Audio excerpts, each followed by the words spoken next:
नमस्ते। आज की इस वीडियो में आप सभी का स्वागत है। मैं डॉक्टर जितेंद्र कुमार साहू, अतिथि व्याख्याता, शासकीय महामाया महाविद्यालय रतनपुर। आज मैं एमए इतिहास चतुर्थ सेमेस्टर पेपर चतुर्थ विषय भारत का सांस्कृतिक इतिहास 1526 ईस्वी से 1950 ईस्वी तक इकाई 4 के अंतर्गत थियोसॉफिकल सोसाइटी पर प्रकाश डालूँगा। जैसा कि हम जानते हैं कि 19वीं शताब्दी में भारतीय पुनर्जागरण का दौर चल रहा था और उसी समय ब्रह्म समाज, आर्य समाज, रामकृष्ण मिशन जैसे कई धर्म एवं समाज सुधार आंदोलन पूरे भारतवर्ष में चल पड़े थे। ठीक उसी क्रम में एक और आंदोलन धर्म एवं समाज को सुधारने के लिए जो चला वह था थियोसॉफिकल सोसाइटी। थियोसॉफिकल सोसाइटी ने प्राचीन भारतीय धार्मिक एवं दार्शनिक परंपराओं को गौरवान्वित किया। इसने विश्व बंधुत्व को प्रचारित किया। इसके द्वारा कर्म का सिद्धांत और आत्मा के चोला बदलने के सिद्धांत के साथ ही बौद्ध धर्म के निर्वाण सिद्धांत को भी मान्यता दी गई। अर्थात थियोसॉफिकल सोसाइटी ने विश्व बंधुत्व की भावना को प्रचारित करने में अपना महत्वपूर्ण योगदान दिया था। थियोसॉफी शब्द थियो और सोफी से मिलकर बना है। थियो का अर्थ होता है ईश्वर और सोफी का अर्थ होता है ज्ञान, अर्थात ईश्वरीय ज्ञान, जिसे संस्कृत में ब्रह्म ज्ञान कहते हैं। थियोसॉफी शब्द का सर्वप्रथम प्रयोग अलेक्जेंड्रिया के एक विद्वान ने 3वीं शताब्दी में ईश्वरीय ज्ञान के संदर्भ में किया था। उसके बाद आधुनिक युग में इस शब्द का प्रयोग थियोसॉफिकल सोसाइटी ने किया। थियोसॉफिकल सोसाइटी का निर्माण एक रूसी महिला ब्लेवेत्स्की और एक अमेरिकन H.S. ओलकॉट ने सन 1875 में किया। फिर सन 1879 ईस्वी में आर्य समाज के संस्थापक स्वामी दयानंद सरस्वती जी के निमंत्रण पर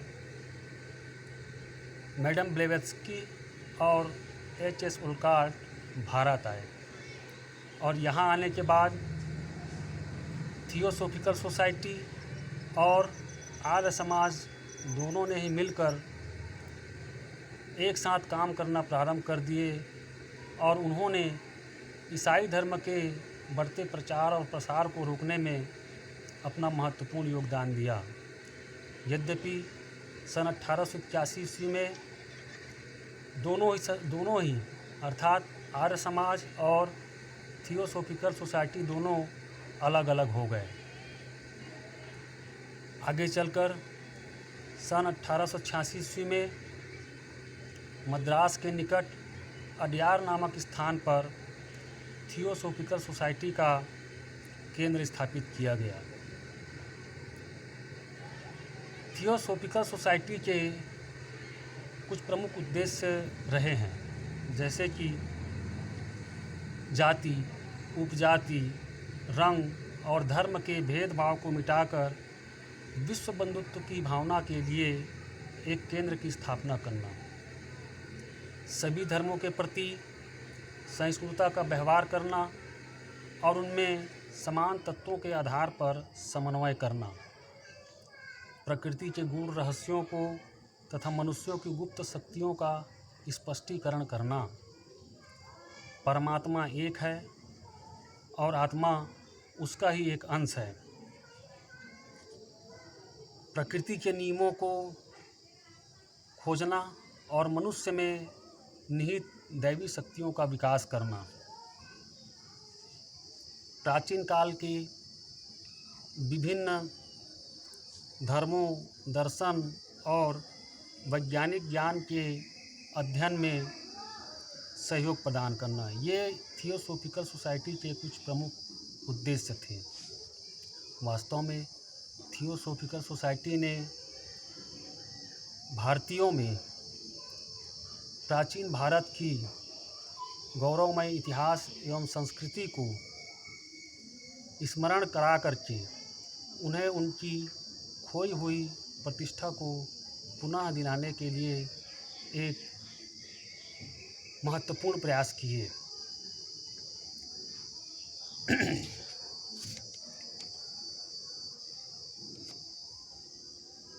बाद में जब अल्काट की मृत्यु हो जाती है तो उसके बाद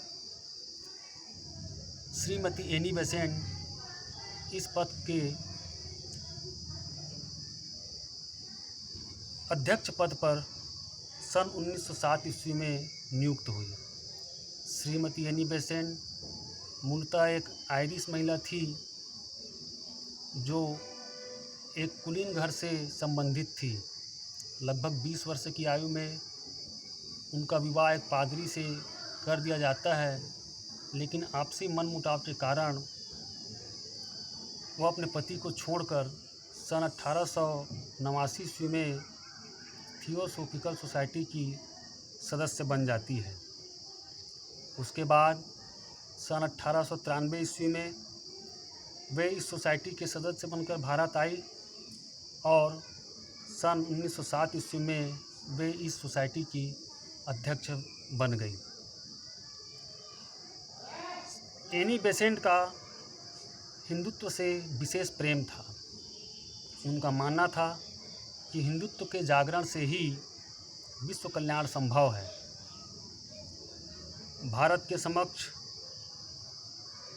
हिंदुत्व के बिना कोई भविष्य नहीं है। उनका मानना था कि भारत और हिंदुत्व की रक्षा भारतवासी और हिंदू ही कर सकते हैं। हिंदुत्व ही वह मिट्टी है जिसमें भारतवर्ष का मूल गड़ा हुआ है।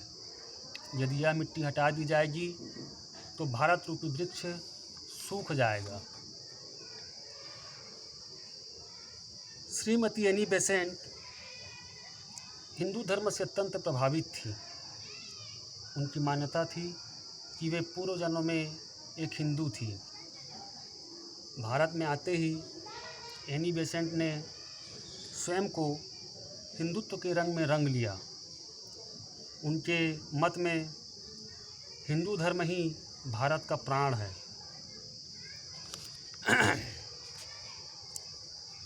श्रीमती एनी बेसेंट ने हिंदू धर्म की महत्वपूर्ण सेवाएं की। एनी बेसेंट ने बहुदेववाद, यज्ञ, तीर्थ, कर्मवाद, पुनर्जन्म तथा धार्मिक अनुष्ठानों आदि हिंदुओं के विश्वासों तथा कर्मकांडों का वैज्ञानिक ढंग से बड़ा ही समर्थन किया।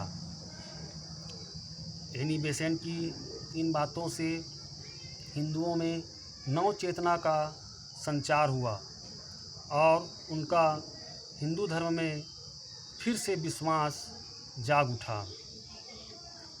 वे कर्म एवं पुनर्जन्म के सिद्धांत में भी विश्वास करती थी।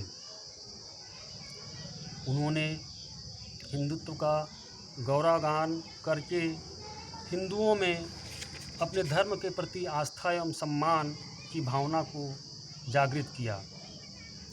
उनके भारत पहुंचते समय हिंदुओं की दशा बहुत ही शोचनीय थी।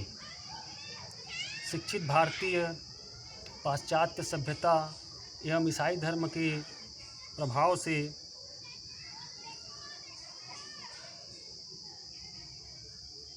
ईसाई मत की ओर आकृष्ट हो रहे थे और उनका अपने हिंदू धर्म एवं संस्कृति पर से विश्वास उठता जा रहा था।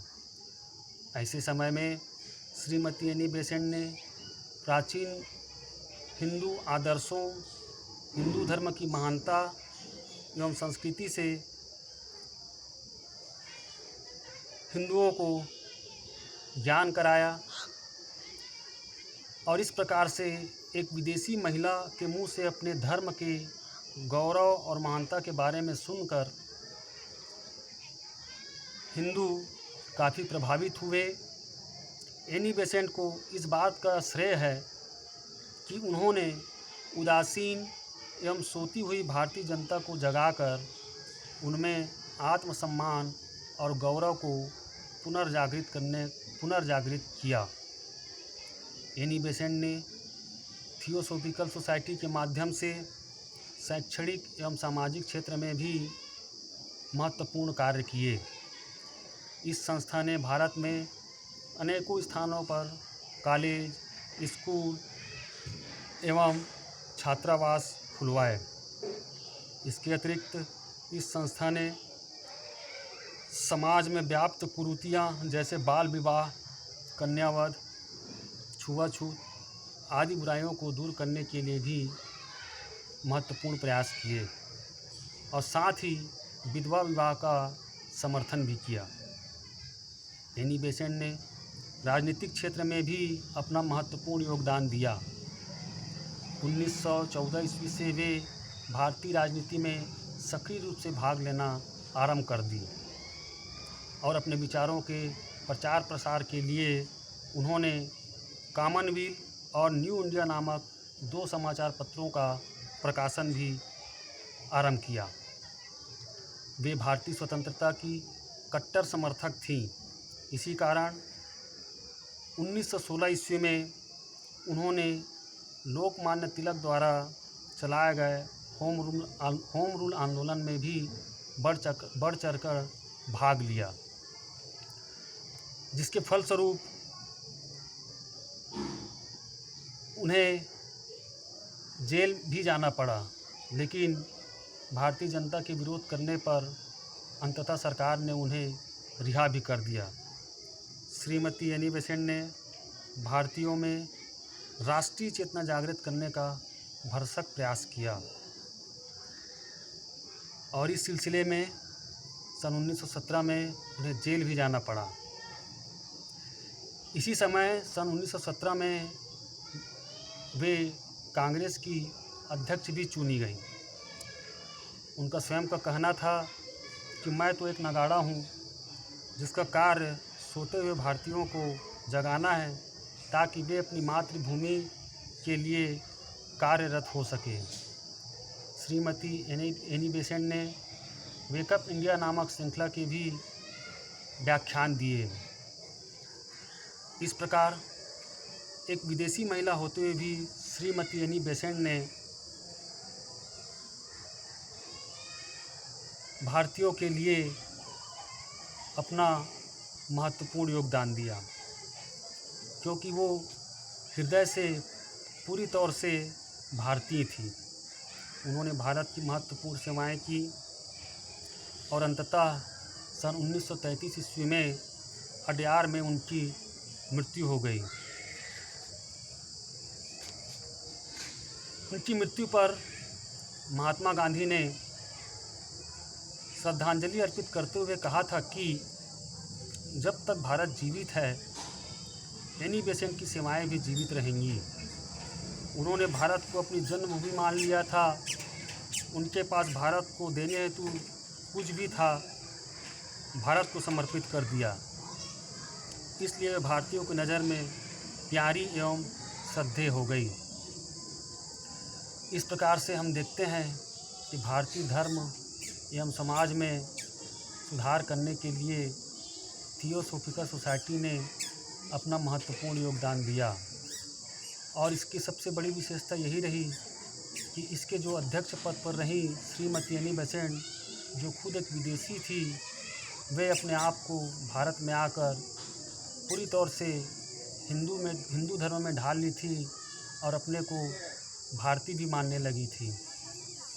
और उन्होंने भारतीय जनता के जो खोए हुए आत्मविश्वास है, सम्मान है, उसको पुनः एक बार जागृत किया। उन्होंने हमारे देश की प्राचीन गौरवमयी संस्कृति एवं इतिहास का गौरवगान किया और लोगों को जागृत किया कि हम उस देश के निवासी हैं जिस देश की प्राचीन सभ्यता और संस्कृति अपने अतीत में जितनी गौरवशाली रही है, वो आज भी उतनी ही गौरवशाली और महान है। धन्यवाद।